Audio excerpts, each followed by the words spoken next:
ప్రియమైన దేవుని పిల్లలారా, దేవుని నివాసము ఎక్కడ? దేవుని నివాసము ఎక్కడ? ఈరోజు ఏ మనిషినైనా కానీ మనం కదిలించి మీరు ఎక్కడ నివసిస్తున్నారండి అని అడిగితే వెంటనే సమాధానం చెప్తారు. ఏమని సమాధానం చెప్తారంటే, భారతదేశంలో ఉన్నవారైతే చాలామంది ఆయా ప్రదేశాలు, ఆయా రాష్ట్రాల్లో ఉన్న ప్రదేశాలు, జిల్లాలలో ఉన్న ప్రదేశాలు చెప్తారు. అంటే మేము అనంతపురం వారమండి, లేకపోతే మేము రాయచూరు వారమండి, లేకపోతే మేము కర్ణాటక వాసులమండి, మేము ఆంధ్ర వాసులమండి, పంజాబ్ రాష్ట్రానికి చెందిన వాళ్ళమండి. ఈ విధంగా ఒక్కొక్కరు ఒక రాష్ట్రం చెప్తారు. విదేశాలలో మాట్లాడినప్పుడైతే ఏం చెప్తారు అంటే, మేము ఎక్కడి వారం అంటే మేము భారతీయులం అండి, జర్మనీ వారం, లేకపోతే మయన్మార్, ఏవో విదేశాల గురించి చెప్తారండి. ఇలా ఒక్కొక్కరు ఒక్కొక్క ప్రాంతాన్ని గురించి చెప్తారు. ప్రతి మనిషి చెప్తాడు, చెప్పకుండా ఏ మనిషి ఉండడండి. మీరు ఎక్కడ నివసిస్తున్నారంటే వెంటనే మనుషులు చెప్పేస్తారు. అనగా అందరూ చెబుతున్నది ఏమంటే, ఈ భూమి మీద ఒక ప్రదేశం గురించి మాట్లాడుతున్నారు, ఈ భూమి మీద ఒక స్థలం గురించి చెబుతూ ఉన్నారు. మా నివాస స్థలం ఇక్కడ అని వాళ్ళు ఒక రుజువు చూపిస్తున్నారండి. ప్రేమైన దేవుని వాళ్ళ, ఈ భూగోళం అన్నది మరి మన నివాస స్థలంగా దేవుడు కూడా చేశారని చెప్తున్నాడు. యోబు గ్రంథము 37వ అధ్యాయం 12వ వచనంలో, యోబు గ్రంథము 37వ అధ్యాయం 12వ వచనంలో, యోబు గ్రంథం 37వ అధ్యాయం 12వ మాటలో, నరులకు నివాసయోగ్యంగా భూగోళము, నరులకు నివాసయోగ్యం మనకు నివాసయోగ్యంగా దేవుడు ఏం చేశాడంటే ఈ భూగోళాన్ని చేశాడు. మనం భూగోళం ముందు ఉన్నప్పటికీ కూడా మనం నివసించేది ఇంట్లో కదండి. ఇల్లు ఏమైనా దేవుడు చేశాడా, మనం కట్టుకున్నాం అనుకుంటాం. మనం మనుషులందరూ ఏమనుకుంటారు, దేవుడు చెప్పిన మాట కన్నా భిన్నంగా ఆలోచించి దేవుడు ఎక్కడ కట్టాడండి ఇల్లు? దేవుడు మనం కదా కట్టుకుంటున్నది, మనం కష్టంతో కట్టుకుంటున్నాం కదా. ప్రియమైన దేవుని వాళ్ళ, ఇంటి పునాదులు ఎక్కడున్నాయి? భూమి మీదనే ఉన్నాయండి. భూమి పట్టుకోకపోతే నీ ఇల్లు ఎక్కడ నిలబడదు. చాలామంది ఎక్కడ నివసిస్తుంటారంటే ఆ నీళ్లు పారే ప్రదేశంలో, ఆ నదుల ఒడ్డును నివసిస్తుంటారు. కొద్దిమంది నదులు ఉధృతంగా ఒకసారి ప్రవహిస్తామని ఈ మధ్య కొన్ని డ్యాములు దిగిపోతాయి. అలా డ్యాములు దిగిపోయి వర్షాలు ఎక్కువ వచ్చినప్పుడు విపరీతంగా ప్రవహిస్తున్నప్పుడు ఏంటంటే ఆ ఇల్లు ఏమైపోతాయండి, భూమి పునాది సరిగా లేక ఇల్లు కుప్పకూలిపోతాయి. చూస్తున్నారు కదా మీరు, పెద్ద పెద్ద బిల్డింగ్లు, అపార్ట్మెంట్లు కూడా ఏమవుతాయంటే కూలిపోతూ ఉంటాయి. ఎందుకంటే అక్కడ ఏమొచ్చాయి, వరదలు వచ్చేసాయి. అంటే వరద వచ్చిందంటే కింద ఉన్న నేల నిలబడకపోతే ఎంత పెద్ద బిల్డింగ్ అయినది కూలిపోతుంది. పెద్ద పెద్ద అంతస్తులు 50, 150 అంతస్తులు కూడా కూలిపోతున్నాయి. అంటే భూమి స్ట్రాంగ్గా పట్టుకోవాలి. అంటే మన నివాసయోగ్యం ఏది? భూమి ఆధారం. దేవుడు చెప్పిన మాట ప్రేమ దేవుని వల్ల మనం అందరం కూడా భూమి మీద నివసిస్తున్నాం. ఈ భూమి మీద నివసించే మనిషికి దేవుడు ఏమి ఇచ్చాడంట? ఆయుష్కాలం ఇచ్చాడు. పిల్లలు, భూమి మీద నివసించే ఈ మనిషికి కొద్దిగా ఆయుష్కాలం ఇచ్చాడు. ఒకరికి 20 అంతే, ఒకరికి 30, ఒకరికి 40, 60, 70, ఒక్కొక్కరికి ఒక్కొక్క ఆయుష్కాలం పెట్టాడు. ఆయుష్కాలం ఎంతైనా ఆ ఆయుష్కాలంలో మనిషి ఎలా బ్రతకాలంట? దేవుడు నిశ్చయించిన విధంగా బ్రతకాలి. సొలొమోను గారు రాస్తారండి, ప్రసంగి గ్రంథంలో చెప్తాడు, మానవ కోటికి ఇదే విధి. ఏదా విధి? భయభక్తులు కలిగి జీవించడం. భయము భక్తితో మరి ప్రతి మనిషి, స్త్రీ అయినా పురుషుడైనా ప్రతి ఒక్కరు కూడా భయభక్తులతో జీవించడమే దేవుడిచ్చింది. ఇప్పుడు జీవించాలి, ఈ ఆయుష్ కాలంలో జీవించాలి. యోబు గ్రంథము 14వ అధ్యాయము, యోబు గ్రంథము 14వ అధ్యాయము మొదటి మాట చూడండి. యోబు గ్రంథము 14వ అధ్యాయము మొదటి మాటలో, స్త్రీ కనిన నరుడు కొద్ది దినముల వాడై. కొద్ది దినములు. నీ ఆయుష్ కాలం ఎక్కువ కాదండి. అది 60 అయినా, 70 అయినా, 1000 అయినా, 2000 అయినా, నీ ఆయుష్ కాల దినం కొద్ది దినాలే. ఏమండి, ఇదేదో అన్న మా గురించి ఏమన్నా తక్కువ చేసి మాట్లాడుతున్నామని అనుకోద్దండి. మీ ఆయుష్కాలం అయినా, నా ఆయుష్కాలం అయినా, నరులందరి ఆయుష్కాలం ఎంతంటే దేవుని దృష్టిలో కొద్ది కాలం. ఎవరి మీదనో బాధతోనో ఎవరో గురించి మనం మాట్లాడడం లేదా. నరులందరి ఆయుష్కాలం అంటే భూమి మీద ఉన్న నరులందరి ఆయుష్కాలం అంటే కొద్ది దినాలు. పువ్వు వికసించినట్లు వాడు పెరిగి వాడిపోవును. చూడండి, ఇంకేమిదంట, నీడ కనబడకపోవునట్లు వాడు నిలువక పారిపోరు. నీడ నిలబడదంట, అది పారిపోతూ ఉంటుందంట. నీడ పారిపోతూ ఉంది కదంటే ఏమైపోతుంది, అంతమైపోతుంది, మళ్ళీ కనబడుతుంది నీడ. ప్రొద్దునే స్టార్ట్ అయింది, ఎక్కడ, ఇదిగో ఇక్కడ నుంచి అక్కడ వరకు పడిందండి చెట్టు. మధ్యాహ్నానికి ఇక్కడ పడింది, కొద్దిగా పడింది, మరి సాయంకాలానికి ఇక్కడ వరకు పడింది. పడిన నీడ ఏమైపోతుంది, కనబడకుండా పోతుంది. పువ్వు ఏమవుతుంది, పువ్వు ఎలా ఉంటుందంటే అది ఒక బడ్, అది మొగ్గగా ఉంటుంది. ఆ మొగ్గ వికసిస్తుంది, వికసించి ఏమవుతుంది, బాగా కనబడుతుంది, అందంగా కనబడుతుంది. అది మన యొక్క మంచి దశ అండి. 35 ఏళ్ళ వయసు లేదా 30 ఏళ్ళు అంతే. నరుని ఆయుష్కాలంలో 30 ఏళ్ళు మంచి దశ. ఆ 30 ఏళ్ళ తర్వాత ఏమవుతుందండి, తగ్గిపోతుంది. ఆ పువ్వు ఏమవుతుందంటే చివరికి వాడిపోయి రాలిపోతుంది, అంటే కంటికే కనబడకుండా వెళ్ళిపోతుంది. అది చుట్టూకు అతుక్కోదు. నీ ఆయుష్ అయినా లేకపోతే నీవైనా నీ యొక్క దేహంలో నుండి వచ్చేస్తావు. అది స్త్రీ దేహమైనా పురుష దేహమైనా మనం అందరూ ఏం చేస్తాం, దీంట్లో నుంచి బయటికి వచ్చేస్తాం. ఆ వచ్చేదాన్ని అంటే రాలిపోవడం అంటున్నాడు. కనుక ప్రేమైన దేవుని వాళ్ళరా, అట్టివాని మీద నీవు కనుదృష్టి ఉంచి ఉన్నావు. కానీ అట్టివాడు ఎలా బ్రతకాలో అన్న విషయం దేవుడు చెప్పి గ్రంథంలో దేవుడు ఏం చేస్తున్నాడంట, కనుదృష్టి అంటే ఆయన మనసంతా ఎవరి మీద పెడుతున్నాడు, మనిషి మీద పెడుతున్నాడు. దేవుడు ఒకరినే చూస్తాడంటే అందరినీ చూసేవాడు దేవుడు. నరులందరూ ఎవరు, ఆయన పిల్లలు, ఆయన యొక్క ప్రతిరూపాలు మనుషులందరూ కూడా. అది మీరైనా నేనైనా మనమైనా ఏమండి, ఈ దేశంలో వాళ్ళైనా విదేశాలలో ఉన్నవారైనా అందరూ ఎవరి యొక్క రూపాలు, దేవుని యొక్క రూపాలండి. దేవుని యొక్క ప్రతిరూపాలు మనం అందరం కూడా. దేవుని పిల్లలం మనం, దేవుని ఇమేజెస్ మనం. ఆయన సృష్టించిన వారం. తల్లి గర్భములో ఆయన మనకు రూపించి ఏమిస్తున్నాడంట, ఆయుష్కాలాన్ని ఇస్తున్నాడు. ఆ ఆయుష్కాలం కొద్దిదని చెప్తున్నాడు. 5వ వచనం చూడండి, అక్కడ నరుల ఆయుష్కాలము పరిమితి కలది, వారి నెలల సంఖ్య నీకు తెలిసే ఉన్నది. తెలిసే, దేవునికి అన్నీ తెలుసు. నరులకు ఆయుష్కాలం ఎంతో, ఆ ఆయుష్కాలం యొక్క నెలల పరిమితి ఏమండి. ఈరోజు చాలామంది మేము 30 ఏళ్ళు చేసామండి అంటారు. ఏది ఉద్యోగం 30 అండి, మేము 40 ఏళ్ళండి అనే వాళ్ళు కూడా ఉండవచ్చు. 40 ఏళ్ళు ఉద్యోగం చేసినా దాన్ని దేవుడు ఏం చేస్తాడు, మనం నెలల్లో అంటున్నాడు. 10 ఏళ్ళు చేస్తే ఎంత, 10 × 12 120 నెలలు అంతే కదా. 20 ఏళ్ళు చేస్తే 240 ఏళ్ళు, 30 ఏళ్ళు చేస్తే 360 నెలలు, 40 ఏళ్ళు పని చేస్తే 480 నెలలు, 80 ఏళ్ళు బ్రతికితే 480, 960 నెలలు. చూడండి దేవుడు ఎంత ఖచ్చితంగా చెప్తున్నాడు. నెలల రూపంలోకి మారుస్తా అని చెప్తున్నాడు. నరుల ఆయుష్కారము పరిమితి కలది, వారి నెలల సంఖ్య 9 నెలలు గర్భం, బయట వచ్చాక ఇదిగో 480 నెలలు, 960 నెలలు. మనమేమనుకుంటున్నాం, ఇన్ని సంవత్సరాలండి. పరిమితి అండి, పరిమితి. ప్రతి మనిషికి దేవుడు ఏమి ఇచ్చాడంట, పరిమితి కలిగి ఇచ్చాడు. మనకు అనంతం ఇవ్వలేదు దేవుడు, పరిమితి కలిగి ఇచ్చాడు. కానీ ఒకనాడు మనుషులకి మంచి ఆయుష్కాలం ఇచ్చాడండి. 1000 సంవత్సరాల వరకు ఇచ్చాడు దేవుడు. శాస్త్రవేత్తలు కూడా హ్యూమన్ జీనోమ్ ప్రాజెక్ట్ అనే ఆ ప్రాజెక్టు ద్వారా ఏం మాట్లాడారు శాస్త్రవేత్తలు అంటే, మనిషి యొక్క ఆయుష్కాలాన్ని మేము 1200 సంవత్సరాల వరకు మేము పెంచగలము అన్నాడు. కానీ పిల్లరా, దేవుడు పరిమితి అన్నాడు, ఆయుష్కాలం పరిమితి అన్నాడు. అది 70 ఏళ్ళు అన్నాడు, 80 ఏళ్ళు అన్నాడు. మనిషి ఆయుష్కాలం కొత్త నిబంధనలోకి వెళ్తే మీరు ఇంతలో కనబడే అంతలో మాయమయ్యే ఎన్ని యుద్ధాలండి. ఈరోజు ఉక్రెయిన్ రష్యా మధ్య జరుగుతున్న యుద్ధంలో ఎంతో మంది ఏమవుతున్నారు, చచ్చిపోతున్నారు. దేశాల మధ్యలో ఏముంచిందంటే ఈరోజు అణుబాంబులు ఉన్నాయి. ఒకరి దేశం మీద ఒకరికి ఏమండి కోపం, కసి, పగ, అసూయ, ద్వేషం, కలహం ఏమండి ఎన్ని ఉన్నాయండి దేశాల మధ్యలో. ఈరోజు ఒక మనిషిని, సాటి దేశాన్ని చూసి అవును వాళ్ళు కూడా అభివృద్ధి చెందాలి కదా అనుకుంటున్నారా? లేదండి. ఒక దేశానికి మధ్యలో పడడం లేదు. ఒక కుటుంబానికి ఒక కుటుంబం మధ్యలో పడడం లేదు. ఏమండి ఒక మనిషికి ఇంకో మనిషి మధ్యలో ఎలా ఉందంట, ఏమండి పచ్చగడ్డి వేస్తే బగ్గ అంటుందంట. అలాంటి సమయంలో దేవుడు ఆయుష్కాలాన్ని ఎందుకు ఇచ్చాను అనుకుంటున్నాడు దేవుడు? ఎందుకండి ఇలానా ఉండేది? చూడండి దేశాలు ఎలా ఉన్నాయి చూడండి, పక్క దేశాలే కదా, ఇరుగు పొరుగు దేశాలే కదా. ఇండియా పాకిస్తాన్ దేశాలు అంటే ఏం దూరం ఉన్నాయా? పక్కనే ఆనుకొని.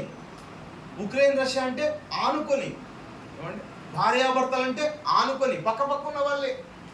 వాళ్ళ మీదనే వాళ్ళకు పగ, వాళ్ళ మీదనే వాళ్ళకు ద్వేషం, అసూయ. ఏమండి అలా మనుషుల మధ్యలో ఏం జరుగుతుందంటే దేవుడు ఆశించిన విధంగా బంధాలు ఉండడం లేదండి. దేవుడు కోరుకున్న విధంగా ఉండడం లేదు. బంధాల మధ్యలోకి ఏమొచ్చిందంటే వాటిలో ఏవైతే కల్పించుకోకూడదో అవన్నీ వచ్చేసాయి. దేవుడు ఒకనాడు బాధపడ్డాడు. మనుషుల ఆలోచనలు బట్టి, మనుషుల ప్రవర్తనను బట్టి ఎంతో బాధపడ్డాడు దేవుడు. ఆదికాండం 5వ అధ్యాయం.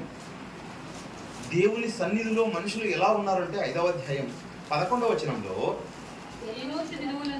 6వ అధ్యాయం 11వ వచనం, 6-11. భూలోకము దేవుని సన్నిధిని చెడిపోయి, చూడండి, దేవుని సన్నిధిని దేవుడు ఎక్కడో ఉండి మనుషులు పెట్టలేదండి. దేవుని సన్నిధి మనుషులతో ఉండాలని దేవుడు ఎప్పటి నుంచి అనుకుంటున్నాడు. ఏమైనా దేవుని వల్ల ఆయన రూపాలైన మనం, ఆయన బిడ్డలైన మనం ఏమండి దేవుడు దూరంగా ఉండి పిల్లలు ఇక్కడ ఉండాలనుకుంటాడా? కాదండి. దేవుడు తన సన్నిధిలో ఉండాలనుకుంటాడు. నాకు కూడా 2 పిల్లలు ఉన్నారు, స్లైసీ, స్నోవి. వారు పెరిగి పెద్దగా అయిన తర్వాత వాళ్ళకు దూరంగా ఉండాలని మేము అనుకుంటామా? చెప్పండి, ఆలోచించండి. వాళ్ళ దగ్గర ఉండాలి, వాళ్ళ అభివృద్ధిలో మేము పాలుపంపులు పొందాలి, వాళ్ళని చూసుకోవాలి. ఏమండి, దేవుడు అవకాశం ఇస్తే వాళ్ళ బిడ్డలను మనం చూసుకోవాలి, వాళ్ళ బిడ్డలను చూసుకోవాలి, వాళ్ళతో మనం కలిసి ఉండాలి. దేవుడు కూడా ఏమనుకుంటున్నాడు? కలిసి ఉండాలి.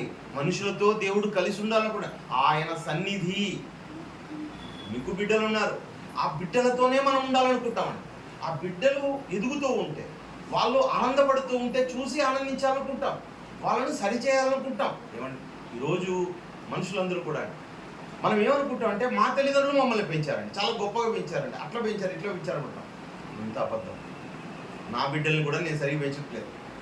నా బిడ్డలు కూడా దేవుని వాక్యం దగ్గరికి వస్తే పెరుగుతారు, దేవుని వాక్యం దగ్గరికి వస్తే వాళ్ళు తగ్గించుకుంటారు. దేవుని వాక్యమే మనిషిలో లేకపోతే ఏ మనిషి కూడా తగ్గింపు స్వభావం రాదు. ప్రేమ దేవుని వల్ల మనుషుల్లో తగ్గింపు స్వభావం ఉందా? ఆలోచించండి. ఇక్కడ చూడండి మాట, భూలోకము దేవుని సన్నిధిలో చెడిపోయి ఉండెను, భూలోకము బలాత్కారంతో నిండి ఉండెను. దేవుడు భూలోకమును చూచినప్పుడు అది చెడిపోయి ఉండెను. భూమి మీద సమస్త శరీరులు తమ మార్గమును, సమస్త శరీరులు వారి మార్గం, దేవుడు ఏర్పరిచిన మార్గంలో లేరండి. మనుషులందరూ వారు కోరుకుంటున్న మార్గంలో ఉంటున్నారు. ఏమైనా దేవుని వాళ్ళ మనుషులు ఇప్పుడు కాదండి, ఎప్పటి నుంచో వాళ్ళు ఒక మార్గం ఏర్పరచుకుంటారు. వాళ్ళ తిండి అయినా, వాళ్ళ స్వభావం అయినా, వాళ్ళు ఉండే విధానమైనా, వాళ్ళు నడుచుకునే విధానమైనా, వాళ్ళ బట్టలైనా, వాళ్ళ వేషమైనా, వాళ్ళ భాష అయినా, ఏమండి వాళ్ళు దేవుణ్ణి సంతోషపరిచే విధంగా, దేవుని సన్నిధిలో మనం ఉన్నాం అనుకున్న విధంగా ఉన్నారా? అనుకొని ఉంటే ఇలా ఎందుకుంటారు? దేవుడు మా దగ్గర ఉన్నాడు, ఆయన సన్నిధి ఉంది, ఆయన మాకు దగ్గరకు ఉన్నాడు, మా ముందు ఉన్నాడు అనుకున్నారా? లేదండి. ఆయన లేడనుకొని బతుకుతున్నారు మనుషులందరూ. ఎప్పుడైతే ఆదివారం వస్తుందో, ఆదివారం చర్చికి పోతామో అప్పుడు మాత్రమే దేవుని సన్నిధిలో ఉన్నట్టుగా ఫీల్ అవుతారు వాళ్ళు. ఎప్పుడు? ఆ 1 గంట సేపు. మిగతా సమయం అంతా మేము మా ఇష్టం. గతకాలం చూసాం కదండి, గతకాలంలో చర్చి అయిపోయిన వెంటనే ఇలాగ ఎక్కడికి వెళ్ళేవారంట? మ్యాట్నికి వెళ్ళిపోయేవాళ్ళంట. చూసారా ఎలా ఉన్నారు క్రైస్తవులు? ఇక్కడ చర్చికి అటెండ్ అవుతారు 10 గంటలకు, 10:30కు, అంటే 8:30కు స్టార్ట్ అయ్యి 10:30, 11కి అయిపోతేనే వెంటనే సినిమాకి వెళ్ళిపోయేవాళ్ళు. ఒక సినిమా చూసి మరి ఇంకో సినిమా చూసేవాళ్ళు. ఆ తర్వాత వచ్చిన తర్వాత వాళ్ళు పోట్లాడుకునేవాళ్ళు, దెబ్బలాడుకునేవాళ్ళు. ఎంతోమంది ప్రియులారు. అంటే మనుషులలో ఆయన సన్నిధిని అనుభవించడం లేదు మనుషులందరూ కూడా. దేవుని సన్నిధిని మనుషులు ఏమాత్రమో అనుభవించడం లేదు. యేసుక్రీస్తుల వారు అన్నారండి, పరలోకమందు ఉన్న మా తండ్రి. ఆయన ఎక్కడుండేవాడు అన్నాడు యేసుక్రీస్తుల వారు? ఆయన పరలోక నివాసి, పరలోకంలో ఉండేవాడండి దేవుడు. ఆ పరలోకంలో ఉండే దేవుడు మనుషుల యొక్క సన్నిధానంలో మనుషులకు దగ్గరగా రావాలని దేవుని యొక్క కోరిక అండి. దగ్గరగా నా పిల్లలకి ఎలా ఉండాలి? నేను దగ్గరగా ఉండాలి, ప్రతిరోజు కనబడాలి. ఏమండి, కానీ ఈరోజు ఏమనుకుంటున్నారు? మా పిల్లలకు విదేశాలకు వెళ్ళిపోతే, మా పిల్లలు విదేశాల్లో సెటిల్ అయితే, మా పిల్లలు ఎప్పుడు డబ్బు సంపాదిస్తే. ఎంత డబ్బు సంపాదించినా నీకు దగ్గర ఉంటాడా? దగ్గర లేకపోతే ఏం జరుగుతుంది? బాధ. ఆ బాధ వర్ణాతీతం. ప్రేమ దేవుని వారు, ఆ బాధ వర్ణాతీతం. పిల్లలేమో విదేశాల్లో ఉంటారు, వీళ్ళేమో ఇక్కడ బిక్కుమంటూ ఉంటారు. మీ పిల్లలు ఎక్కడున్నారంటే మా పిల్లలు విదేశాల్లో సెటిల్ అయిపోయారండి, అక్కడండి ఇక్కడండి అని చెప్పుకున్నా ఇక్కడ వాళ్ళు ఏం చేస్తున్నారంటే కనీసం తినిపించడానికి వాళ్ళు ఉండరు, ట్యాబ్లెట్ ఇవ్వడానికి వాళ్ళు ఉండరు, బట్టలు ఇవ్వడానికి వాళ్ళు ఉండరు. ఈ రోజు కాలంలో తల్లిదండ్రులు చనిపోయిన తల్లిదండ్రులను చూడడానికి కూడా పిల్లలు రాలేకపోతున్నారు. మీరు మాకు చెప్పాలి కదండి. ఏమండి ఎక్కడ ఉంచుతారంట తల్లిదండ్రులని? ఒక వృద్ధాశ్రమం కదండి, ఆ వృద్ధాశ్రమాల్లో ఉంచుతారు. ఆ వృద్ధాశ్రమం వాళ్ళు ఫోన్ చేశారనుకోండి, ఫోన్ చేసి ఇట్లా మీ నాన్నగారు నిన్న రాత్రి చనిపోయింటే మాకు ముందుగా కనీసం 4 రోజులు ముందు చెప్పింటే వచ్చేవాళ్ళం, ఇప్పుడు చెప్తే ఎట్లా? ఇవన్నీ కష్టం, మీరే చేసేయండి ఆ కార్యక్రమాన్ని కూడా. ఏమండి 4 ఏళ్ళ నుంచి పోనీ వచ్చామంటే 4 ఏళ్ళ నుంచి నేను రావడానికి తిరిగా. అలాంటి పరిస్థితి అండి ఈరోజు మనుషులందరూ ఇక్కడ. మనుషులందరూ ఏమండి తల్లిదండ్రులకు దూరంగా ఉంటున్న పిల్లలు. ఇలాంటి పరిస్థితి ఉంటే దేవుడు కూడా అలాగే ఉండేవాడా? కాదు ప్రియమైన దేవుని వారు. మనుషులైతే ఒకరినొకరు బాధ పెట్టుకుంటారు, పిల్లలు తల్లిదండ్రులని బాధ పెడతారు, తల్లిదండ్రులు పిల్లల్ని. అందరూ ఒకటే కుటుంబ సభ్యులే, ఏక శరీరంగా మాత్రం వాళ్ళు ఉండలేకపోతున్నారు. భార్యాభర్తలు ఇద్దరు ఒకరే, కానీ వారు ఏక శరీరంగా ఉండలేకపోతున్నారు. కానీ దేవుడు మాత్రం అలా కాదండి. దేవుడు ఎంతో సంతోషపరచాలని, వాళ్ళ గర్భాల నుంచి పుట్టిన పిల్లల్ని ఎలా మీరు చూసుకుంటారో, మీరు కూడా నా గర్భంలో నుంచి పుట్టారు కదా. ఒకనాడు మనం తరతరములుగా ఎవరి గర్భంలో ఉన్నాం? దేవుని గర్భంలో ఉన్నాం. దేవుని గర్భం నుంచి ఇది ఆదాము గర్భంలోకి వచ్చాం. ఆదాము గర్భం నుండి ఈ తరంలో మనం వస్తున్నాం. ఈ తరములో వచ్చిన ఈ పిల్లల మీద దేవుడు ఎంతో ప్రేమ చూపి ఆయన నివాసాన్ని ఎక్కడ ఏర్పాటు చేసుకోవాలనుకున్నాడో చూద్దాం. దేవుని నివాసం ఎక్కడ ఉండాలని కోరుకున్నాడంటే నిర్గమాకాండము 25వ అధ్యాయము, నిర్గమాకాండము 25వ అధ్యాయము 8వ మాటలో,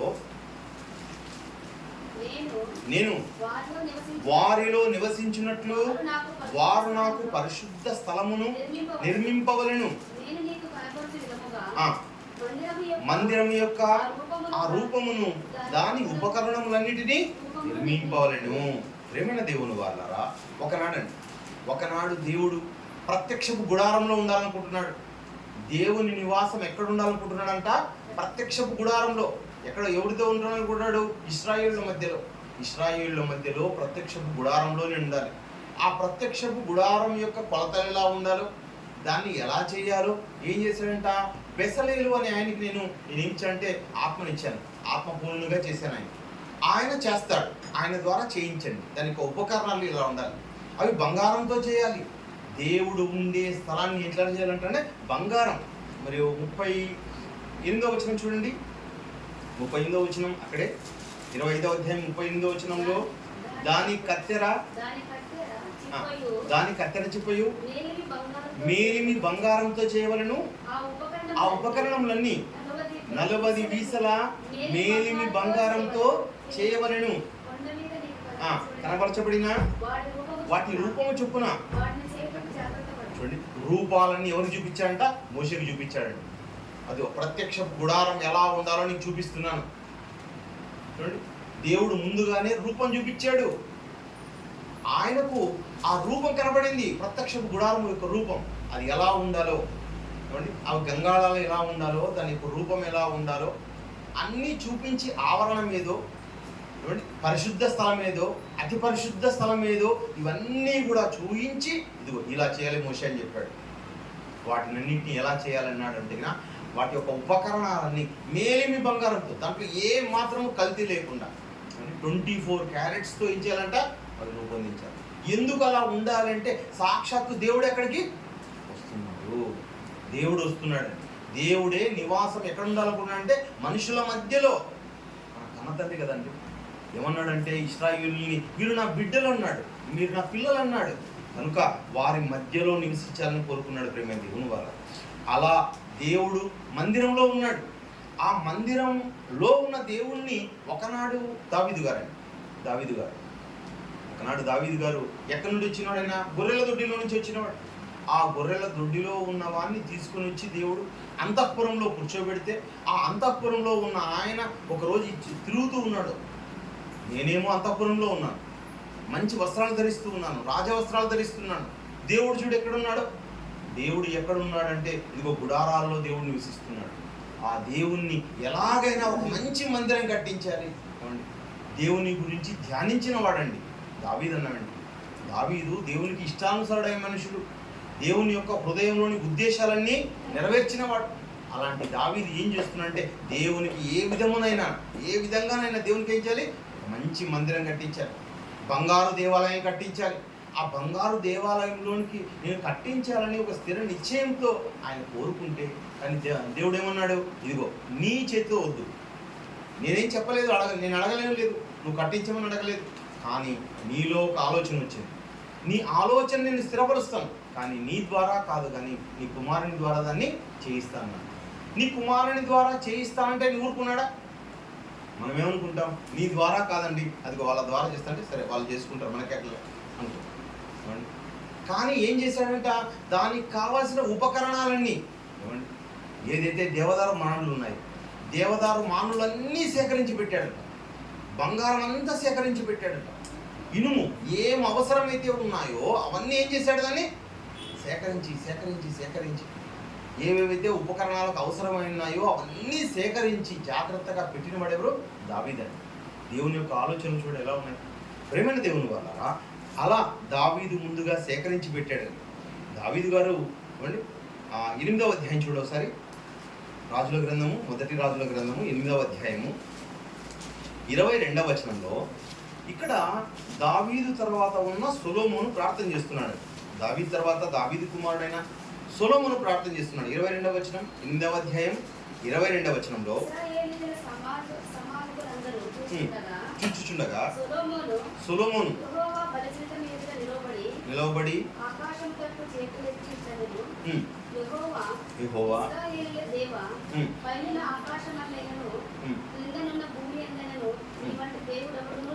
చూడండి, ఇశ్రాయేలుల సమాజకులందరూ చూచుచుండగా సొలొమోను యెహోవాకు బలిపీఠం ఎదుట నిలబడి ఆకాశము తట్టు చేతులెత్తి, అంటే మందిరం అంతా అయిపోయిన తర్వాత ఆకాశం తట్టు చేతులెత్తి ఏం చేస్తున్నాడంటే, ఇట్లా నేను అంటే చేతులెత్తి ప్రార్థన చేస్తున్నాడు. ఒక దీర్ఘ ప్రార్థన చేస్తున్నాడు. ఎందుకు? దేవుని మందిరములోనికి ఎవరు రావాలి? ఇప్పుడు సాక్షాత్తు దేవుడు రావాలి. దేవుడు తన నివాసాన్ని ఏం చేస్తున్నాడంటే, ఒకనాడు ఎక్కడున్నాడు దేవుడు? పరలోకంలో. పరలోకంలో ఉన్న దేవుడు దేవుని సన్నిధి భూమి మీద ఉంచాడు, మనుషులు ఎరగకున్నారు. ఆ తర్వాత కాలంలో ఏం చేశాడు దేవుడు అన్న వెంటనే, ఇదిగో ఎక్కడికి వచ్చాడు? ప్రత్యక్ష గుడారంలోకి వచ్చాడు. గుడారంలో ఉన్న వాడిని ఇప్పుడు ఏం చేయాలి? మనము మందిరంలోకి రప్పించాలి. దేవుని మందిరంలోకి రప్పించాలని కోరుకుంటూ ఆయన ప్రార్థన చేస్తున్నాడు. 27లో కూడా ఆ మాట ఉంటుంది, నిశ్చయంగా దేవుడి లోకమంది అక్కడంటే నివాసము చేయడు, ఆకాశ మహాశకము సుగతము ఇల్లు పట్టజాలవు అంటున్నాడు. ప్రేమ దేవుని వాళ్ళరా, ఇక్కడ 8వ అధ్యాయం 54వ మాట చూడండి. 54వ మాటలో సొలొమోను ఇలాగు ప్రార్థించుటయు విన్నపము చేయుటయు ముగించి 22లో ప్రార్థన చేయడం ప్రారంభించాడండి. 8వ అధ్యాయం 22లో ప్రార్థన చేస్తే 54వ వచనం వరకు ఏం చేస్తున్నాడు ఆయన ప్రార్థన చేయుట ముగించి ఒక దీర్ఘ ప్రార్థన చేస్తున్నాడు, దేవునితో మాట్లాడుతున్నాడు. దేవా, నువ్వు ఏ విధము చేతనైనా ఎక్కడికి రావాలి? ఇదిగో ఈ మందిరంలోకి రావాలి, ఈ మందిరంలో నువ్వు ఉండాలి, నీ కనుసన్నిధి ఉండాలి, నీ దృష్టి ఉండాలి, నీ సన్నిధి అన్నది ఇక్కడే ఉండాలి ప్రభువా అని ప్రార్థన చేస్తున్నాడు. అలా ప్రార్థన చేస్తుంటే 9వ అధ్యాయం 2వ మాటలో చూడండి. 9వ అధ్యాయం 2వ మాట, గిబియోనులో ప్రత్యక్షమైనట్లు 2వ మారు యెహోవా సొలొమోనుకు ప్రత్యక్షమై అతనితో ఇలాగు సెలవిచ్చెను,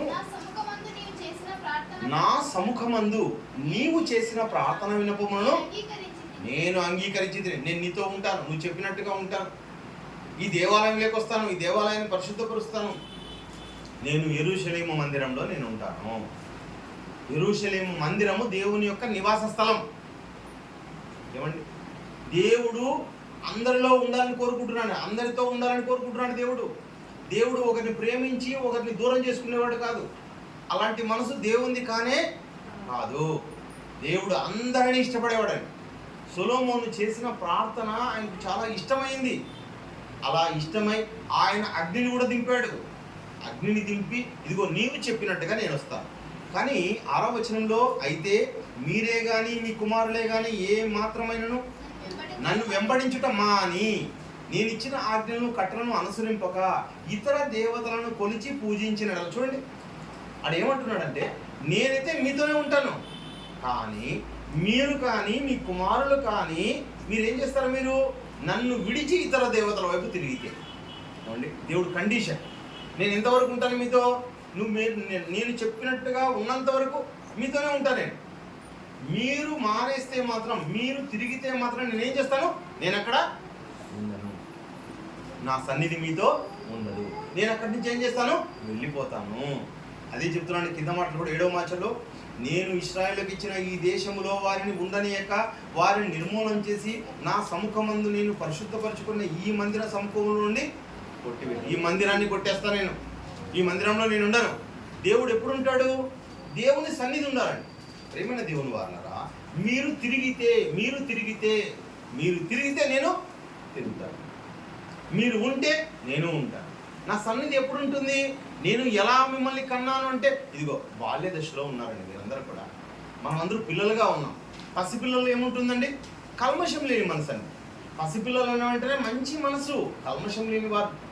కోపము, అసూయ, ద్వేషము, పగ, ఏమండి ఇలాంటివి ఏమండి దాచుకోవడము, దొంగతనాలు చేయడము, అనుభవించాలనుకోవడము, నేనే ఉండాలనుకోవడం, ఇవన్నీ పసి హృదయాల్లో ఉండవండి. పసి హృదయాలు అన్న వెంటనే, వాళ్ళు పసిపిల్లలు అన్న వెంటనే దేవుని పిల్లలు, పసి మనసులు. వాళ్ళు ఎలా ఉన్నారంటే సాక్షాత్తు దేవుడు కోరుకున్న విధంగా ఉన్నారు.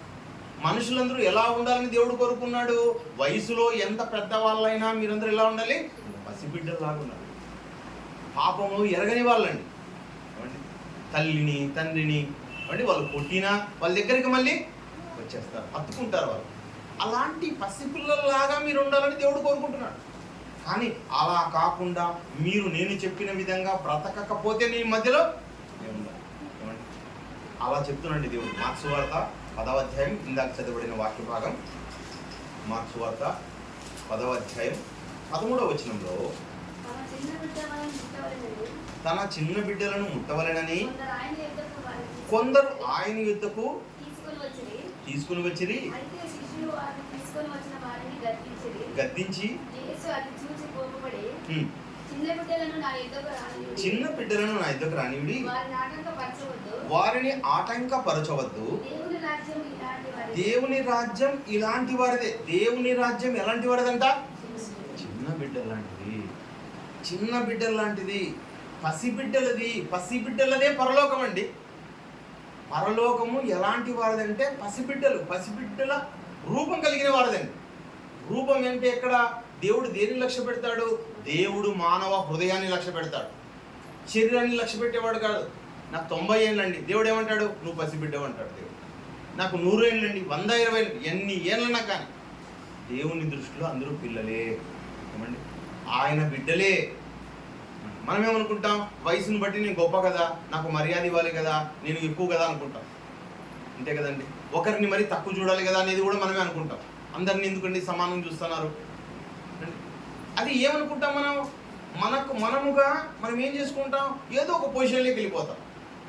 ఏమండి నాకన్నా ఎవరైనా ముందు వాళ్ళు వస్తే వాళ్ళు గౌరవించినారనుకో, వాళ్ళకే గౌరవించేది, నాకు కదా గౌరవించాల్సింది.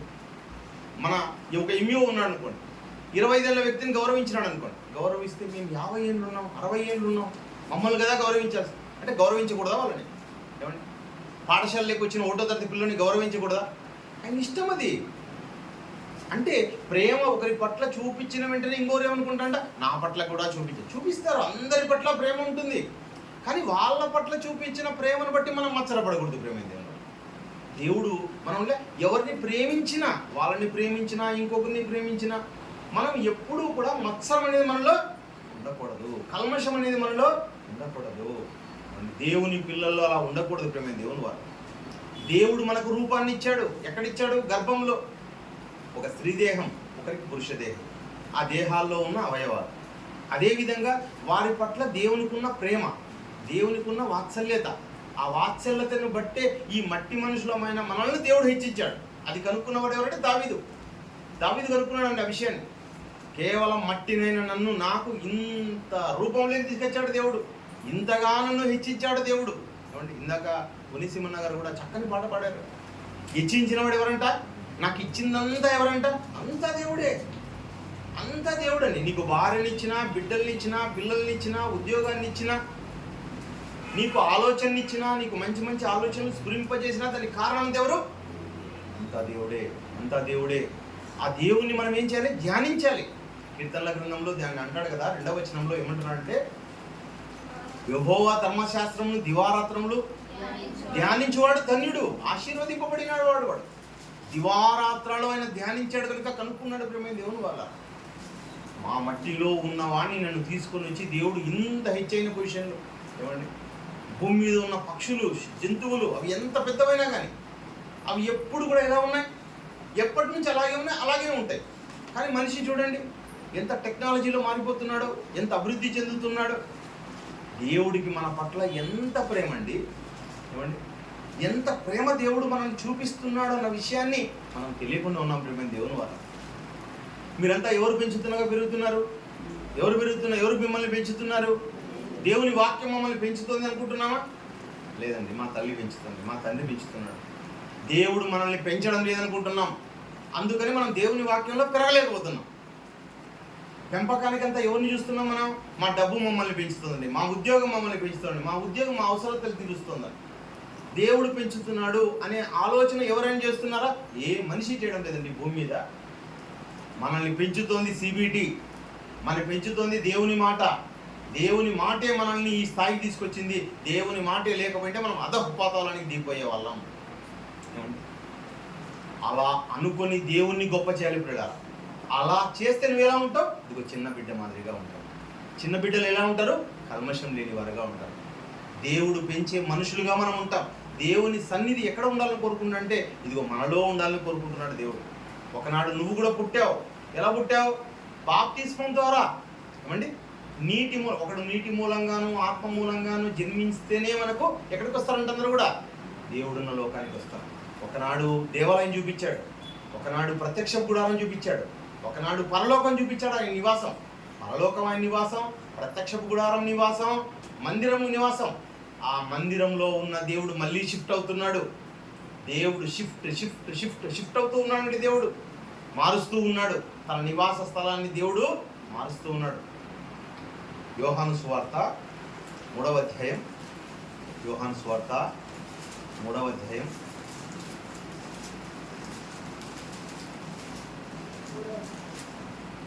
చదవండి. 3వ వచనం. అందుకు యేసు అతనితో ఒకడు కొత్తగా జన్మించితేనే కానీ అతడు దేవుని రాజ్యంను చూడలేడని నిశ్చయముగా ఏం చెప్తున్నాడు యేసుక్రీస్తు వారు అంటే బంగారు మాటలండి, నిజమైన మాటలు, సత్యమైన మాటలు. ఒకడు కొత్తగా జన్మించడం అంటే మళ్ళీ తల్లి గర్భం నుంచి పుట్టాలా? అలా కాదు. నీటి మూలంగాను ఆత్మ మూలంగా పుట్టాలి. ఆత్మ మూలంగా పుడితే ఇదిగో నువ్వు ఈరోజు పుట్టినట్టు 70 ఏళ్ళుడికి. కానీ నీకు దేవుల్లో ఎంతంట వయసు? 0. నీ వయసు 0 సంవత్సరాలయ్యా. నీ వయసు ఎంతంటే 2 రోజులు. అంటే పసిపిల్లవాడు నువ్వు. పాపం విషయంలో నువ్వు పసిపిల్లవాడుగా ఉండాలి ఇప్పటి నుంచి. బాప్తిస్మం తీసుకున్న వారిలో దేవుడు ఉంటాడండి. దేవుడు నివాస స్థలంగా ఉండాలని కోరుకున్న దేహం అది. పరిశుద్ధాత్ముడు నీలోకి వస్తాడంటే ఏమర్థం? నువ్వు దేవునికి నివాసంగా మారిపోయావు. కొరింథీయులకు రాసిన 2వ పత్రిక 6వ అధ్యాయం, కొరింథీయులకు రాసిన 2వ పత్రిక 6వ అధ్యాయం 16వ వచనంలో దేవుని ఆలయమునకు విగ్రహములతో ఏమి పొందిక? మనము జీవము గల దేవుని ఆలయమై ఉన్నాము. మనమైతే ఇంటిలో ఉంటాం, దేవుడు ఎక్కడ ఉంటాడు? దేవుడు ఆలయంలో ఉంటాడు. ఇప్పుడు ఏది ఆలయం? నీ దేహమే దేవుని యొక్క ఆలయం. నీవు ఆలయం అయితే నీవే దేవుని యొక్క నివాస స్థలం. దేవుని నివాస స్థలం ఎక్కడ అంటే మానవ హృదయం, మానవ దేహం. నీలో దేవుడు ఉన్నాడు. గతంలో ఎలా ఉన్నావు నువ్వు? నీ చూపులు, నీ ఇష్టం, నీ యొక్క ఆలోచన, నీ యొక్క ప్రవర్తన, నా దేహం నా ఇష్టం అనేవాడే నువ్వు. ఇప్పుడు ఎవరి ఇష్టాన్ని నెరవేర్చాలి? దేవుని ఇష్టాన్ని నెరవేర్చుకోవాలి. నువ్వు ఏం చేయాలంటే పూర్తిగా తగ్గించుకోవాలి. పూర్తిగా తగ్గింపు స్వభావం ఉండాలండి. ఎవరు ఏమన్నా కూడా నువ్వు పట్టించుకోకూడదు. మనుషులు నిన్ను వేలెత్తి చూపిస్తారు. 1 అంటారు, 2 అంటారు, 3 అంటారు, 4 అంటారు, 10 అంటారు. 10 కాదే 15 అనివ్వండి. అదే ఇంతకుముందు ఏమనేవాడి నువ్వు? ఇదిగో నేను నిరూపిస్తాను.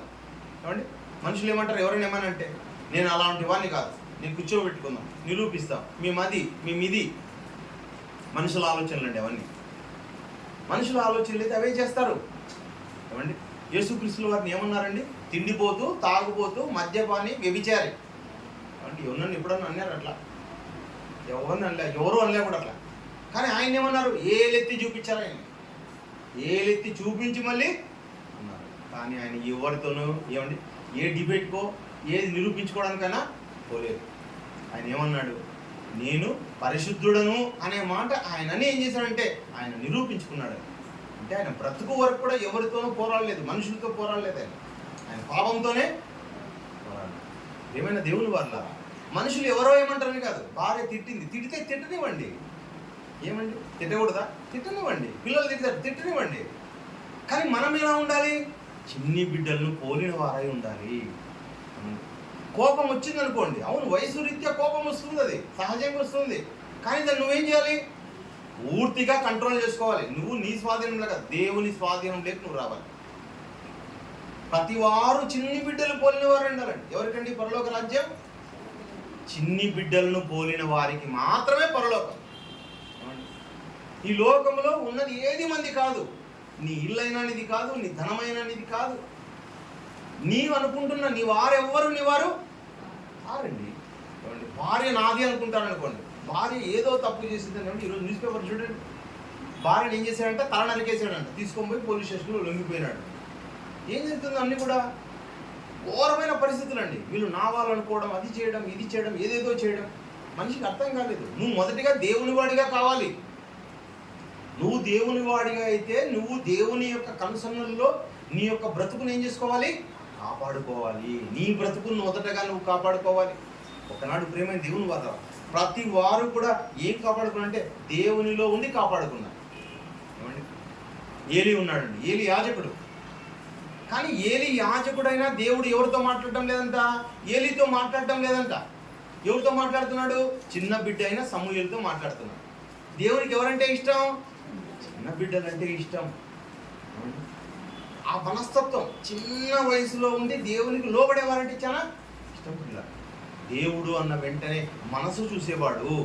ఆ మనసు చూసి స్పందించి వారితో మాట్లాడి ప్రతి విషయాన్ని కూడా ఎవరితో చేశాడంటే సమూయేలుకు తెలియజేశాడు. సమూయేలు పరిచర్య అంటే దేవునికి చాలా ఇష్టమైపోయింది. ఆయన పరిచర్య అంటే ఆయన చాలా ఇష్టపడ్డాడు. ఎంత బాగా చేస్తున్నాడండి పరిచర్య, నా కుమారుడు ఎంత బాగా చేస్తున్నాడని సంతోషపడిపోయాడు. సమూయేలు మెచ్చుకున్నాడు, సమూయేలుతో ఉన్నాడు. చివరి వరకు సమూయేలుతోనే ఉన్నాడు దేవుడు.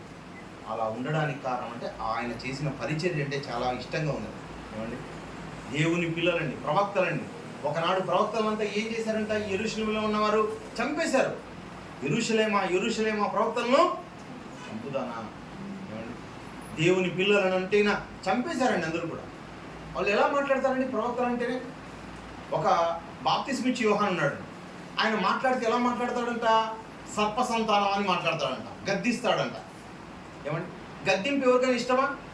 ఎవరైనా లోబడే వాళ్ళు ఉన్నారా? మమ్మల్ని అయితే సరి చేసుకోమంటారు వాళ్ళు. మనుషులు ఏమంటారు? మమ్మల్ని సరిచేయండి అంటారు. సరిచేయండి అంటారే కానీ ఆ మాట అంటే ఏం చేస్తారు? వాళ్ళ మీద కక్ష పెంచుకుంటారు. అది యేసుక్రీస్తు ఏమన్నాడు? సున్నపు కొట్టు సమాధులారా, సున్నం కొట్టిలాగట్లున్నా సమాధులారా. ఆ రోజున్న యాజకులు అన్నాడండి యేసుక్రీస్తుల వారు. చూడండి ఎంత తిట్టాడో. మీరు ఎవరిని పోలి ఉన్నారు? సమాధుల్ని పోలి ఉన్నారు మీరంతా కూడా అనే మాటతో ఆయన అంటున్నాడు. అంటే ప్రవక్తలైన వాళ్ళు, యాజకులైన వాళ్ళు, దేవుని సొత్తుగా ఉన్న వాళ్ళు ఏమంటారంటే ఇతరుల్ని మార్చుకోమంటారు. ఇతరుల్ని ఎలాంటి వరకు మార్చుకోవాలంటే మనము చిన్న బిడ్డల వల్లే మార్చుకోవాలి. మీరన్నింటిలోనూ తగ్గింపు స్వభావం కలిగి ఉండండి. బాప్తిస్మిచ్చి యోహానులో ఉన్న స్వభావం ఏదండి? తగ్గింపు స్వభావం. ఆయన ఎంతగా తగ్గించుకున్నాడంటే బాప్తిస్మిచ్చి యోహాను, నా వెనక వచ్చేవాడు నాకంటే గొప్పవాడు. ఆయన నా వెనక వస్తున్నాడు. ఆయన చిన్నోడు, నేను పెద్దవాడిని, కానీ ఆయనే గొప్పవాడు. ఏమండి? ఆయన చెప్పుల వారిని ఇప్పటికైనా నేను యోగ్యుడను కాను. వాక్యం అందరికీ తెలుసు, మనకు తెలియంది ఏం కాదు. కానీ ఎంతగా తగ్గించుకున్నాడంటే ఆ చెప్పుల వరకు తగ్గించుకున్నాడు. యేసుక్రీస్తు అయితే తనను తాను తగ్గించుకొని శిష్యుల పాదాలు కూడా అడిగాడు. అంతగా తగ్గించుకున్నారు. వాళ్ళు చేసే సేవ అంటే దేవుణ్ణి ఏం చేశారు? వాళ్ళు మెప్పించారు. ఒక సమూయేలు మెప్పించాడు సేవలో, ఏలి మెప్పించలేకపోయాడు. ఏలి కుమారులు తప్పు చేస్తున్నా వాళ్ళని మాత్రం తప్పు దిద్దలేకపోయాడు. ఎందుకంటే ఆ ప్రేమ అంట. ఏది ప్రేమ? చెడిపోతుంటే చూడమా? ఏమండి?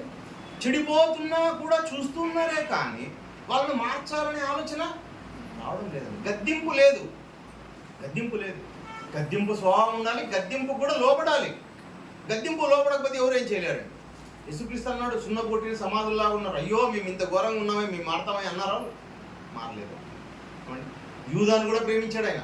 యూదా ఎలాంటి వాడు? డబ్బు కోసమే ఉన్నాడు. ఎవరైనా దాన్ని ఇస్తే దాన్ని ఏం చేసుకుంటున్నాడు? తన కోసం వాడుకోవాలి, తన కోసం వాడుకోవాలి, తన ఆలోచనలో ఉన్నాడు. అత్తరు సీసా విషయంలో కూడా అదే అంటున్నాడు ఆయన.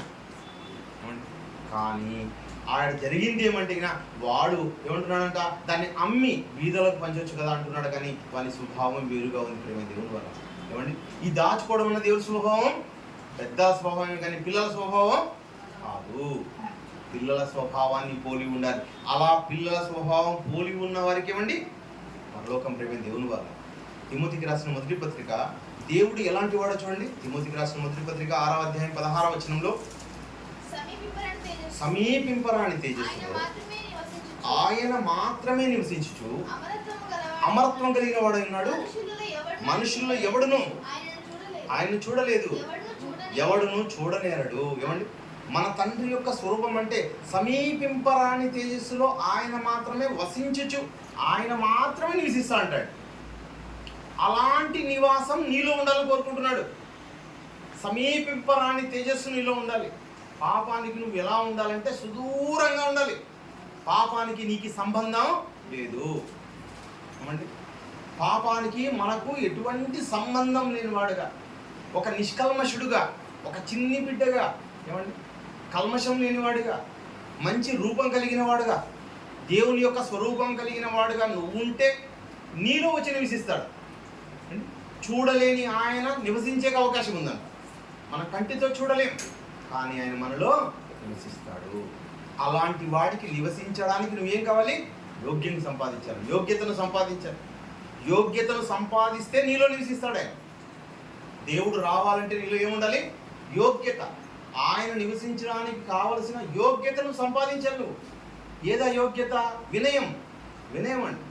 చూడండి ఒకసారి యెషయా గ్రంథం 55వ అధ్యాయం, యెషయా గ్రంథం 57వ అధ్యాయం, 57వ అధ్యాయం 15వ వచనంలో యెషయా గ్రంథము చూడండి. ఈ పాఠ్యాంశానికి మూలమైన వాక్యం చదువుతున్నాం. 57వ అధ్యాయం 15వ వచనంలో, మహాగణుడును మహోన్నతుడును పరిశుద్ధుడును నిత్య నివాసైన వాడు ఇలా సెలవిచ్చుచున్నాడు, నేను మహోన్నతమైన మహోన్నతమైన. నేను ఇలాంటి చిన్న చిన్న చిన్న చిన్న ఇళ్ళలో కదయ్యా, నేను ఎక్కడ నివసించేవాడిని? మహోన్నతమైన ఇల్లు. నా ఇల్లు 1,00,000 కోట్లు. ఏమండి, పెద్దది, ఒక అపరూపమైన దాంట్లో ఉండేవాడిని అనుకో. అనిల్ అంబానీని తీసుకొచ్చి ఇంట్లో ఉంటాడా? నాకు ఎన్ని అవసరతలు ఉన్నాయి, నేను ఉండే ఇల్లు ఎలాంటిదో తెలుసా అంటాడు ఆయన. అంటే ఒక చిన్నవాడిని తీసుకొని వస్తే ఇంట్లో చాలా బాగుందండి అంటాడు. పెద్దవాడిని తీసుకొని వస్తే ఇది ఇల్లే కదని అంటాడు. అలా ఒక్కొక్కరు చాలా పెద్దది, చాలా అంటే మనుషులు ఉండే స్థలం కన్నా ఇంకా దేవుడు ఉండే స్థలం ఇంకా చాలా గొప్పది, చాలా అద్భుతమైనది. ఏమండి, చాలా ఆహ్లాదంగా ఉండేదండి. ఎలా ఉంటుందంటే మంచు కురుస్తున్నప్పుడు చల్లగా ఉంటుంది చూడండి, అలాంటిదండి. పరలోకం అంటే చాలా బాగుంటుంది. అది చాలా సంతోషం ఉంటుంది అక్కడ. అక్కడ వేదన అనేది అస్సలు ఉంటుంది. మహోన్నతమైన స్థలం. ఒక మంచు పడుతూ ఉన్నప్పుడు ఎలా ఉంటుందో దేవుని యొక్క హృదయం అలా ఉంటుందండి. అలా మంచి ప్రదేశంలో ఉండేవాడు ఏమంటాడా? నివసించు వాడను అయినను వినయము విధేయత నీకుంటే నీలోకి వచ్చి నివసిస్తాను. పక్క మాటలు ఉంటుందండి, నలిగిన వారి ప్రాణమును ఉజ్జీవింప చేయుటకును వినయం గల వారి యొద్దను దీన మనసు గల వారి యొద్దను వాళ్ళ దగ్గరికి వస్తాను. మీకు దీన మనసు ఉంటే చాలు, మీలోకి వచ్చేస్తాను. సాత్వికమైన మనసు అండి. యేసుక్రీస్తుల వారు అంటారు, నేను మిక్కిలి సాత్వికుడను దీన మనసు గలవాడను. దీన మనస్సు మీకు ఉండాలండి. దీన మనస్సు మీకుంటే మీలోకి వచ్చి నివసిస్తాను నేను. వినయం మీకుంటే మీలోకి వచ్చి నివసిస్తాను. గర్వం మీకుంటే మీ దగ్గరకు కూడా నేను మీకు నాకు సంబంధమే లేదు, బై బై. మీరు వినయం వినయం వినయం టాప్ మోస్ట్లో ఉండాలంట. ఎవరికండి ఉండేది? యేసుక్రీస్తుల వారికి వినయం ఉంది. యోబు గారికి వినయం ఉంది. దావీదు గారికి వినయం ఉంది. ఒక ఎవరిని చూసాం? సమూయేలుని చూసాం. సమూయేలులో వినయం ఉంది. ప్రేమన్న దేవుని వాళ్ళరా, వాళ్ళందరిలో ఏముందంటే వినయం అనేది ఉంది. ఒక దానియేలుని చూసామనుకోండి, దానియేలు బహుప్రియుడు అని చెప్పాడు ఆయన. దానియేలు బహుప్రియుడని ఎందుకు చెప్పాడంటే ఆయనలో ఉన్న వినయం. ఏమండి, ఆయనలో గర్వమే లేకపోవడం, ఆయన పసిబాలుడుగా ఉండడం, దేవుణ్ణి అర్థం చేసుకున్నాడు. ఇదిగో దేవునికి ముమ్మారు ప్రార్థన చేయాలని నా జీవితంలో అనుకున్నాడు. ఏమండి, రాజులు, శాసనాలు, ఇంకొకటి ఏది పట్టించుకోవడం లేదైనా. ఆయన తన పని తాను చేసుకుంటూ పోతున్నాడు. ఆయన నిష్కల్మషుడుగా ఉన్నాడు. ఏమండి, ఆయనలో ఎన్నో గుణాలు ఎతికారంట ఆయన తప్పు పట్టడానికి. ఎవరిని? దావీదు గారిని. దావీదు పని చేస్తున్నప్పుడు, రాజు దగ్గర పని చేస్తున్నప్పుడు, దానియేలు గ్రంథము 6వ అధ్యాయం, దానియేలు గ్రంథము 6వ అధ్యాయం, దానియేలు గ్రంథము చదువు. అందుకా ప్రధానులు అధిపతులు 4వ వచనం చూడండి. 4వ వచనంలో, అందుకా ప్రధానులు అధిపతులను రాజ్యపాలన విషయంలో దానియేలు మీద ఏదైనా ఒక నింద మోపాలని ఉండి తగిన హేతు, చూడండి, తగిన హేతు ఏదో ఒకటి చూపించి తను ఏం చేయాలి? ఇంత మంచివాడిని మేము ఓర్చుకోలేకపోతున్నాం. సజ్జన ద్వేషులండి. మనుషులు ఎలాంటి వారంట? స్వార్థపరులు, సజ్జన ద్వేషులు. ఈ సజ్జనుడిని మేము తట్టుకోలేకపోతున్నాం. వాడు ఏమి చెయ్యడు. వాడు ఉంటికి మనకేమవుతుంది? ఇదిగో మనకి ఎవరో మన మాటకు సై అనేవాడు ఉండాలి, మనకి వెరీ గుడ్ అనేవాడు ఉండాలి. వీటితో వెరీ గుడ్ అన్నాడు, లేదంటే అలా కాదండి ఇలా అంటాడు, మనల్ని తప్పు పడతాడు. కాబట్టి ఈయన తప్పు పట్టేవాడిని మన మధ్యలో ఉండకూడదు. అతన్ని తీసేయాలనుకున్నారంట. కనుక ప్రేమైన దేవుని వల్ల ఆయనకి ఏం చెప్పారంట? ఈయనకు తెలియకుండే రాజు దగ్గర ఒక శాసనం చేసి 30 రోజుల పాటు రాజును తప్ప ఎవరిని కూడా పూజించకూడదు. ఏమండి, రాజును తప్ప, రాజునే అనాలి. ఏమండి, 30 దినాల పాటు వరకు ఏం చేయాలంట? నీ యుద్ధ తప్ప మరి ఏ దేవుని యుద్ధనను మానవుని యుద్ధనను ఎవడును ఏ మనవి చేయకూడదు. 7వ వచనంలో మాట్లాడుతున్నారు. ఏ మనవి అయినా సరే ఎవరిని ప్రార్థించరు, దేవుణ్ణే ప్రార్థించకూడదు. అర్థమైందండి? దేవుణ్ణి ప్రార్థించకుండా ఉండాలి. రాజు దగ్గరే వచ్చి మనవి చేయాలని తీసుకొచ్చారు. కానీ ఈయనేం చేస్తున్నాడు? దేవునికి ప్రార్థన చేస్తున్నాడు, ముమ్మారు ప్రార్థన చేస్తున్నాడు. ఆ ప్రార్థన చేస్తూ ఉంటే ఏం చేశారంటే వీరందరూ వచ్చి, ఇదిగో దానియేలు చేస్తాడని తెలిసి రాజు దగ్గరకు తీసుకొచ్చి, రాజా ఇదిగో చూడండి ఇతడు ఏం చేస్తున్నాడు, మీరు చెప్పిందాన్ని ఏమాత్రమో పట్టించుకోవడం లేదు, పాటించడం లేదు. ఈయన ఏం చేస్తారు మీరు? ఇదిగో మనం అనుకున్నాం కదా సింహాల గుహలో, ఈయన సింహాల బోన్లో వేసేయండి, ఆ గుహలోకి వేసేయండి అని చెప్పారు. రాజు ఏం చేశాడు? రాజుకు ఈయనంటే ఇష్టం, మంచోడు కదా, ఎందుకు వద్దని అంటే, మీరు మాదీయ పారసీక రాజయ్యుండి మీరు పెట్టిన శాస్త్రాన్ని మీరు ధిక్కరిస్తారా? చూడండి, మరి అడగడం. మనం అలా ధిక్కరిస్తే మనం ఎట్లా, శాసనం ఎలా అవుతుంది? మీరేం చేయకూడదు, మీరు శాసనం చేశారు కాబట్టి ఆ శాసనం మీద కట్టుబడి ఉండి అతన్ని వేయండి అని ఒప్పించి రాజు చేత వేయించారు. అలా వేయిస్తే రాజు ఆ రాత్రంతా నిద్రపోకుండా, రాజు కూడా అండి అక్కడ ప్రతిరోజు సాయంకాలం అయితేనే సంగీత వాయిద్యాలు అన్నీ ఉంటాయండి, డ్యాన్సులు, సంగీత వాయిద్యాలు, మంచి ఆహార పదార్థాలు, అవన్నీ ఏం చేశాడంట? మాన్పించేశాడంట. దానియేలు పోతున్న విధానాన్ని బట్టి ఒక భక్తిపరుడు బాధపడుతున్నాడనే విషయంతో ఏం చేశాడు? రాజు అవన్నీ మాన్పించేసి ఏం చేశాడు? ఆయన సైలెంట్గా ఉండిపోయాడు. రాత్రంతా నిద్రపోలేదు. పగలైన వెంటనే వచ్చాడు గుహ దగ్గరికి. పగలైన వెంటనే వచ్చి ఏం చేస్తున్నాడు? ఇదిగో దానియేలు నువ్వు ఉన్నావా? నువ్వు బ్రతికేవా? తీస్తేనే ఏం చేస్తాడంటే దానియేలు ఏమంటున్నాడో తెలుసా? ఏమండి, అలా ఉన్నప్పుడు 22వ వచనం అక్కడ చదవండి. నేను నా దేవుని దృష్టికి నిర్దోషిగా, చిన్న బిడ్డగా నా దేవుని దృష్టికి ఎలా కనపడ్డా? నేను వయసేమో పెద్దది, ప్రధానమంత్రి, కానీ ఎలా కనపడుతున్నాడు? ఒక చిన్న బిడ్డగా కనపడుతున్నాడు, కల్మషం లేనివాడుగా కనపడుతున్నాడు. రాజా అలా కనబడితే గనుక ఆయన తన దూతను పంపి సింహము నాకు ఏ హాని చేయకుండా వాటిని మోయించెను. రాజా చూడండి, నీ దృష్టికి కూడా నేను చిన్న బిడ్డనే కదా రాజా, దేవుని దృష్టికి నేను చిన్న బిడ్డగా కనిపిస్తున్నాను, నీ దృష్టికి కూడా నేను చిన్న బిడ్డనే కదా అని అడిగాడు. అడిగితే రాజు ఏం చేశాడంట? ఇందుకు రాజు ఇందును కూర్చి చూడండి అతి సంతోషభరితుడై, చిన్న బిడ్డలు ఉన్న వెంటనే ఈ భూమి మీద ఎవరైనా ఆనందిస్తారండి. కల్మషం లేకోకుండా, కపటం లేకోకుండా, మోసం లేకోకుండా, అబద్ధం చెప్పకుండా, అన్యాయం చేయకుండా, ఒకరిని ఆశించకుండా అలా బ్రతుకుతున్న అతన్ని బట్టి చాలా సంతోషపడి ఏం చేశాడు ఆయన?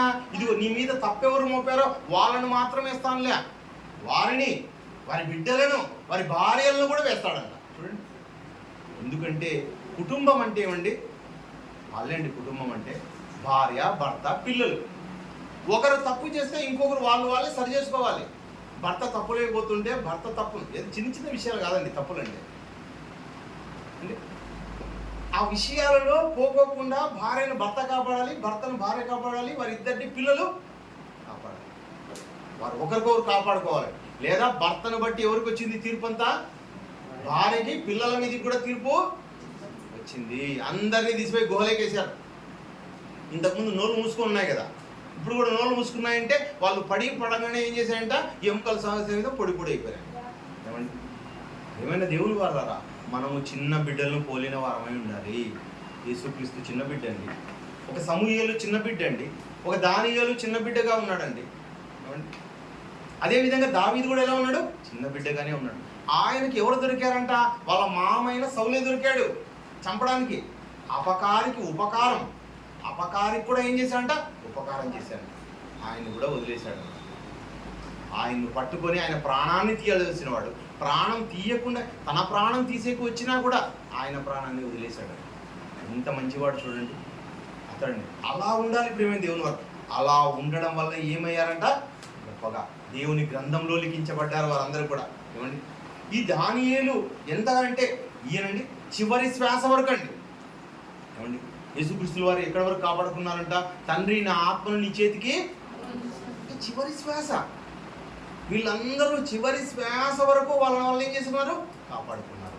వారు స్వర్గాన్నే కోరుకున్నారే తప్ప ఈ లోకాన్ని ఏమాత్రమో కోరుకోరు. ఈ లోకాశలు వాళ్ళలో లేవండి.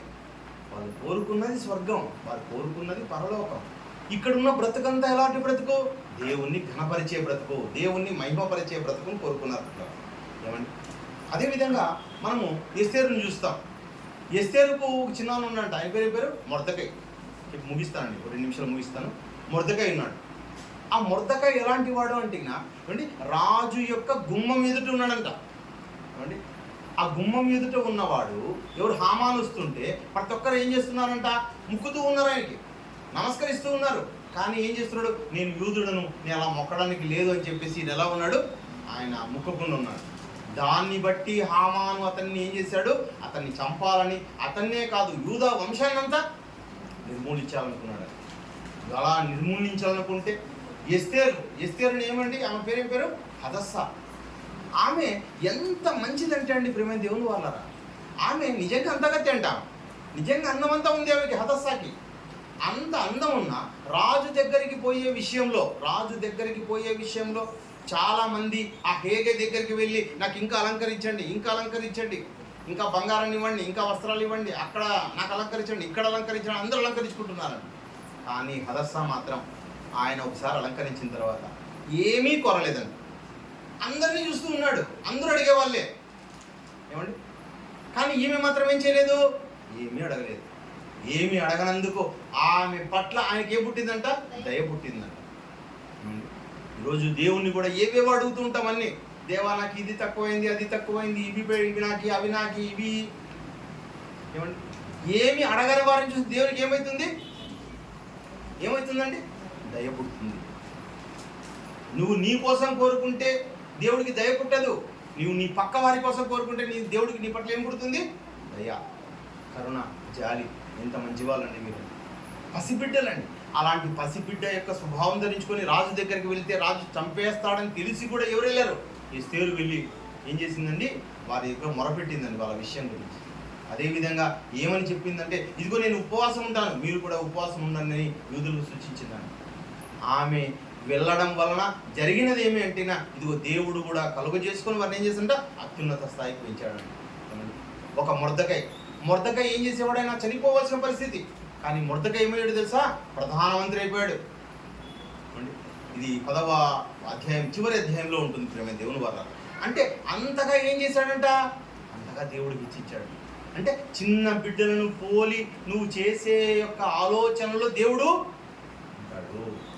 చిన్న బిడ్డగా నీ ఆలోచనలు, సొంత ఆలోచనలు చేయాల్సింది ఏమీ లేదండి. మనం అంతా దేవుని ఎదుట ఉన్నాం. మనం నిష్కపటంగా ఉంటే చాలు, దేవునికి చాలా ఇష్టం. నువ్వు ఏది ఆలోచించాల్సిందే లేదు. దేవునికి అనుకూలంగా ఆలోచించాలి, దేవునికి అనుకూలంగా నీ నోరు తెరవాలి, దేవునికి అనుకూలంగా నీ ఉండాలి. నాకు అనుకూలంగా ఉండమని చెప్తున్నానా? కాదండి. మీరు దేవునికి అనుకూలంగా ఉండాలి. నేను ఎవరికి అనుకూలంగా ఉండాలి? మనం అందరూ దేవునికి అనుకూలంగా ఉండాలి. దేవుడిచ్చిన బ్రతుకు, దేవుడు చూపించిన విధానం, మనం ఆ దేవునికే మనం అనుకూలంగా ఉండాలి. అంటే మన దేహాలు దేవునికి అనుకూలంగా ఉండాలి. అలా ప్రధానమంత్రిగా చేశాడంటే దేవుని అనుకూలతను బట్టి. ఇందాక పాప చాలా చక్కటి పాట పాడింది. లాలిజో అని పాడుతూ ఉంటే నిన్ను ఊపినట్టుగా నువ్వు పాడాలండి. దేవుడు ఏం చేస్తున్నాడంట, ఈ భూగోళం మీద వేసి భూగోళాన్ని ఏమంటే ఒక ఊయల మాదిరిగా ఊపుతున్నాడు దేవుడు. ఈ భూగోళం ఊగుతోందండి. నేను మనల్ని పెట్టి భూగోళాన్ని దేవుడు ఏం చేస్తున్నాడంట, ఊయల మాదిరిగా ఊపుతున్నాడు.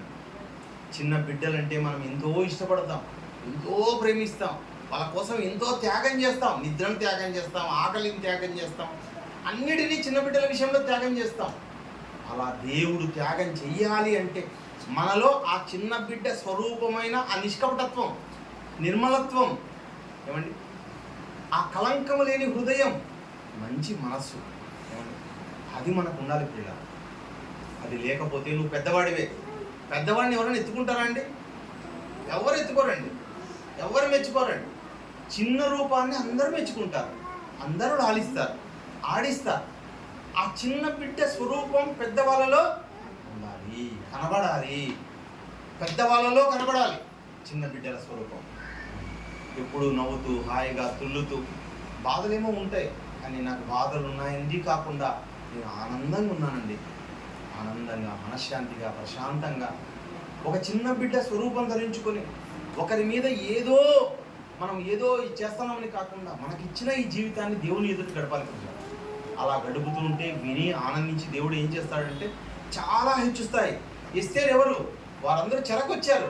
చెరకొచ్చిన ఆమె మహారాణి ఏంటండి? అర్థమవుతుందా? చెరకొచ్చిన వాళ్ళు ప్రధానమంత్రి ఏంటండి? దానియేలు ప్రధాని అయినాడు, ఏమండి, ఒక మొర్దెకై ప్రధాని అయ్యాడు, ఒక ఎస్తేరు రాణి అయింది, ఒక చిన్న బిడ్డ ఉన్న సమూయేలు యాజకుడు అయ్యాడు, చిన్న బిడ్డ. ఒక ప్రవక్తలుగా యేసుక్రీస్తుని దేవుడు ఎత్తగా హెచ్చించాడు. ప్రతి మనిషిని, ప్రతి హృదయాన్ని దేవుడు హెచ్చిస్తాడు. అని ఎలా ఉండాలి? నువ్వు దేవునికి అనుకూలంగా ఉండాలి. ఒక దెబోరా పాప పాడినలో దెబోరా గురించి పాడింది. దెబోరా ఎవరంటే ఆమె న్యాయాధిపతి, ఒక స్త్రీ న్యాయాధిపతిగా ఉందండి. అక్కడ బారాకు ఉన్నాడు. చూసుకుని ముగించుకుందాం. న్యాయాధిపతుల గ్రంథం 4వ అధ్యాయం, న్యాయాధిపతుల గ్రంథము 4వ అధ్యాయం 4వ వచనంలో, న్యాయాధిపతుల గ్రంథము 4వ అధ్యాయం 4వ వచనంలో, ఆ కాలమున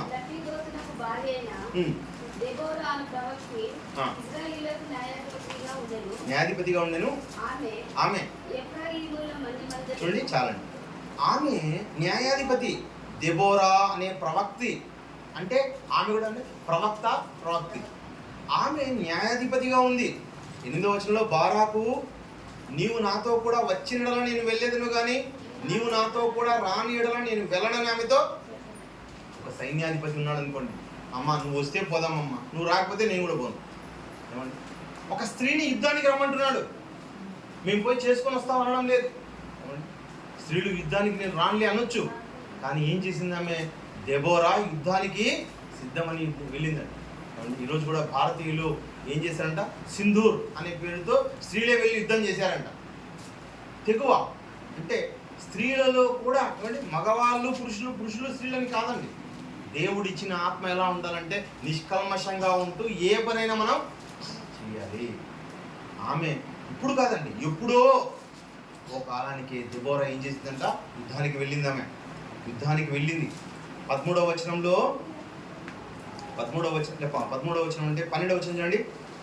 అభినోయు కుమారుడైన బారాకు తాబోరులో కొండ మీదికి పోయినని సిసేరా తెలుపబడినప్పుడు సిసేరా తన రథములన్నిటినీ, తన 900 ఇనుప రథములను, చూడండి, అన్యుల హరోషేతు నుండి కీషోను వాగు దగ్గరకు తన పక్షముగానున్న సమస్త జనములను పిలిపింపగా, చూడండి, అతడు వెళ్ళిపోయాడని తెలిసి మొత్తం అన్ని తీసుకొని వస్తున్నాడంట ఆయన.